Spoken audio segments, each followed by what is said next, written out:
अस्सलाम वालेकुम। मैं हूँ रोशनदीन दियामरी। नाज़रीन, गिलगित बल्तिस्तान जब आपने जाना हो तो आप जिस रास्ते से जाते हो आपके पास या दो ही ऑप्शंस होती हैं। एक जो है वो वाया कराकुरम, जो शहर रेशम भी जिसको कहते हैं कराकुरम, जिसमें आप अगर इस्लामाबाद से निकलते हो, जो मोटरवे से अगर आप जाएंगे तो हरीपुर, और उसके बाद एबटाबाद के बाद आपके पास जो है मानसेरा, मानसेरा से बटाग्राम, बटाग्राम से बिशाम, बिशाम से फिर कोहिस्तान का जो इलाका शुरू होता है, वहाँ से फिर दियामीर एंड देन स्वान, गिलगित बल्तिस्तान का ये इलाका शुरू हो जाते हैं। और दूसरा जो आपके पास ट्रैक है वो मानसेरा से आपने एक बटाग्राम की तरफ जाना होता है, दूसरा आप जो है वाया नारायण का गान, देन बाबूसर टॉप से फिर चलास, और उसके बाद फिर आगे गिलगित की तरफ आप जाते हैं। ये दो रास्ते हैं गिलगित बल्तिस्तान के जाने के लिए जो अमूमी तौर पर यूज़ होते हैं। उसके अलावा चतराल से जो वाया चतराल टॉप से जो गिज़र के थ्रू आते हैं, लेकिन वो सीज़नल रोड बंद होते हैं। बाबूसर वाला जो रोड है ये भी बंद ऑफ होता है। जो ज़्यादातर सारा साल जो रोड एक ओपन होता है जिसमें ट्रैफिक चलती है वो शाहरा रेशम या शाहरा कराकुरम जिसको कहते हैं, उसके थ्रू जो है वो ट्रैफिक यहाँ से चल रही होती है।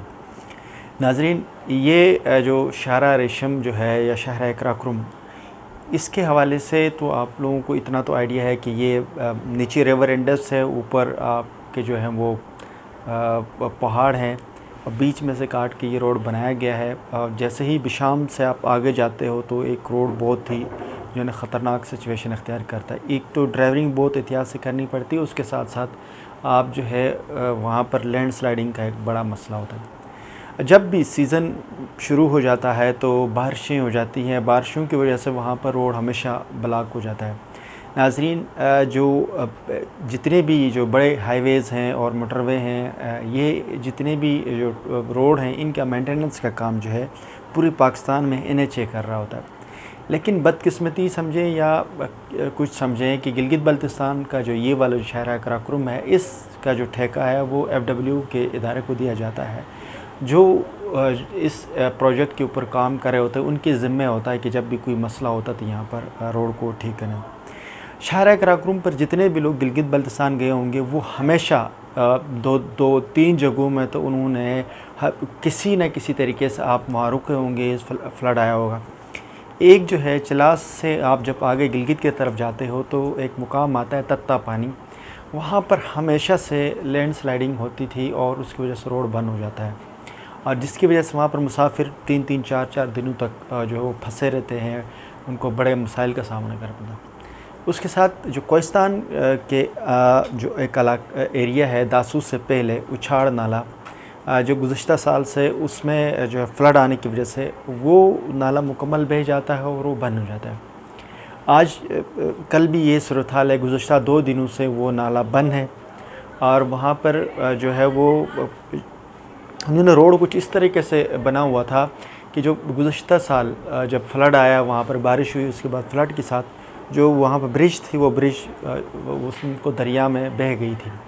अब उसके बाद FW की ये ज़िम्मेदारी थी कि वो अल्टरनेट उसके जो रोड दोनों साइड से पिलर अप करके ब्रिज बनाते। पूरा 1 साल का अरसा गुज़रा, किसी किस्म का कोई काम नहीं रहा।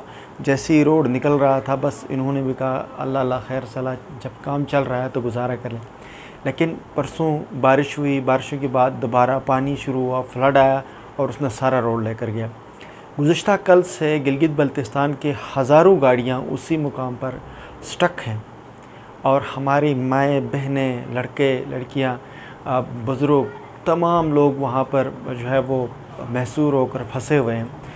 ये लोकेशन ऐसी है, यहाँ पर ना तो आपको कोई होटल मिलेगी और ना आपके पास कोई ऐसे जो है वो किसी को कोई मसला होता है, किसी को वाशरूम की हाजत होती है या किसी किस्म का भी कोई प्रॉब्लम हो, या किसी बच्चे ने कोई डायपर चेंज करना या किसी किस्म का कोई औरत का कोई मसला है, तो आपके पास कोई ऑप्शन ही नहीं होती है कि आप वहाँ पर कहाँ जाएं।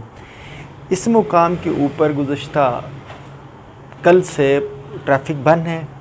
आगे पानी, क्योंकि उछाड़ नाले का पानी बहुत ज़्यादा हो गया और बारिशें अभी होनी हैं, अगर हो गई तो वहाँ पर बारिशों की वजह से वो एरिया सारा बंद हो जाएगा।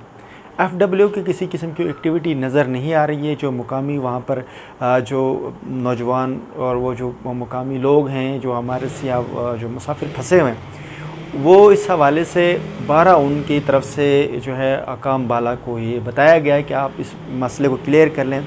कोई अर्जेंट बेसिस के ऊपर कोई इमरजेंसी ब्रिज लगाया जाता, उन्होंने नहीं किया। 1 साल के अंदर वहाँ पर 10 पुलें लग सकती थी, उन्होंने नहीं लगाया। अब जाकर जब दोबारा फ्लड आया तब वो एक्टिवेट हुए। अब पता नहीं कब तक ये रोड खुलेगा। ऐसा ही मसला जो है वो गिलगित बल्तिस्तान में जो चिलास में तत्ता पानी के मुकाम पर होता था, वो हमेशा वहाँ पर लैंड स्लाइडिंग होती थी। ये लैंड स्लाइडिंग को क्लियर करते थे, फिर लैंड स्लाइडिंग होती थी, फिर क्लियर करते थे। लेकिन गुज़श्ता साल के अंदर जो गिलगित बल्तिस्तान गवर्नमेंट और उसने एक प्रोजेक्ट दिया कि उसके प्रेफरी इसके अपोजिट साइड पे एक बाईपास रोड बनाया गया, जो प्रॉबली जब तैयार होगा तो तत्ता पानी वाला मसला तो क्लियर होगा। लेकिन उसके बदले में ये छाड़ नाले वाला जो केस बनी है, इसकी वजह से बहुत मसाइल के सामने हैं। गिलगित बल्तिस्तान की गवर्नमेंट, FW की जो हुकाम बाला हैं और जिनके ज़िम्मे ये है, और NHA के वो लोग जिनको इंसानों को अगर इंसान समझते हैं तो इस मसले के हवाले से वो सीरियस हो जाएं। और यहाँ पर कम से कम इनको जो है वो गाड़ियाँ खड़ी करनी चाहिए जो रोड क्लियर करने वाली इनकी जो मशीनरी है। ये दासू के बिल्कुल पास का एरिया है, अभी तक न खोलना और उसको ठीक न करना ये बहुत बड़ी ज़्यादती है। और कोई आप इमरजेंसी कोई ब्रिजेस को नहीं लगाना, 1 साल के दौरान काम न करना, ये आपके लोगों के साथ, इलाके के लोगों के साथ, गिलगित बल्तिस्तान के अवाम के साथ ज़्यादती है।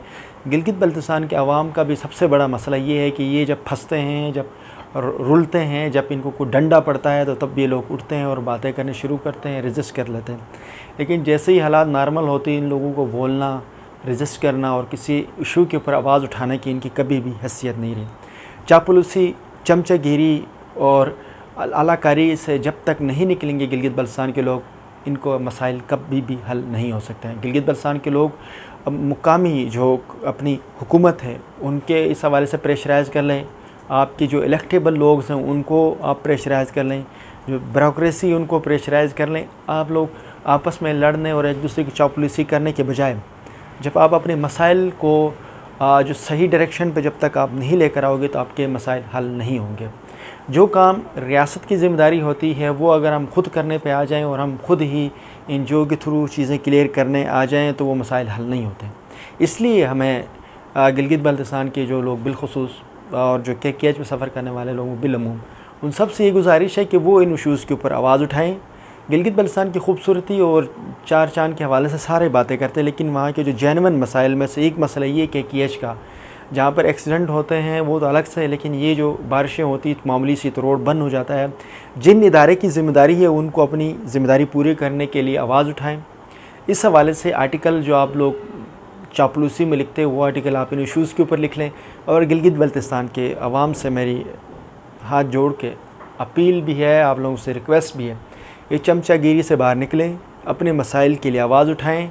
अगर आप लोग इसी तरह करते रहोगे तो आप लोगों की जो ये जानवरों जैसी ज़िंदगी, जानवरों जैसा बर्ताव आपके साथ होता है, ये मज़ीद 70 साल तक जारी रहेगा। नेक्स्ट व्लॉग तक के लिए मुझे इजाज़त दीजिए। अल्लाह हाफ़िज़।